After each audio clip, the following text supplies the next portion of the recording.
एक दिन वृंदावन में राधा जी ने मुस्कुराते हुए कृष्ण से पूछा, प्रियतम, ये बताइए कि मनुष्य जो कर्म करता है उसका फल कैसे मिलता है? क्या सचमुच हर कर्म का परिणाम हमें लौटकर मिलता है?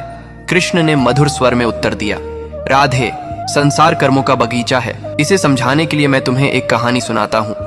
एक बार एक राजा ने अपने 3 मंत्रियों को बुलाया और उन्हें आज्ञा दी कि वे अपने अपने थैले लेकर बगीचे में जाएं और वहां से अच्छे अच्छे फल जमा करें। तीनों मंत्री अलग अलग बाग में गए। पहला मंत्री ईमानदार था। उसने पूरी निष्ठा से मेहनत की और राजा के लिए ताजे, मीठे और उत्तम फल चुने।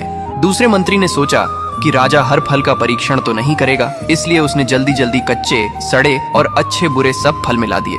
तीसरे मंत्री ने सोचा राजा तो थैला देखकर ही संतुष्ट हो जाएगा, खोल कर कौन देखेगा, इसलिए उसने आलस्य में आकर अपने थैले में सिर्फ घास पत्ते भर लिए। अगले दिन राजा ने तीनों मंत्रियों को बुलाया और बिना थैले खोले ही उन्हें उनके थैलों समेत 15 दिन के लिए जेल में कैद करने का आदेश दे दिया। अब वहां खाने के लिए कुछ और नहीं था, केवल वही फल जिनसे थैले भरे थे। पहला मंत्री, जिसने अच्छे अच्छे फल जमा किए थे, वह आनंद से 15 दिन तक खाता रहा। दूसरा मंत्री, जिसने मिश्रित फल भरे थे, कुछ दिन तो अच्छे फल मिले, फिर उसे सड़े हुए फल खाने पड़े और बीमार होकर कष्ट झेलना पड़ा। तीसरा मंत्री, जिसने केवल घास पत्ते भरे थे, भूख से कुछ ही दिनों में प्राण त्याग बैठा।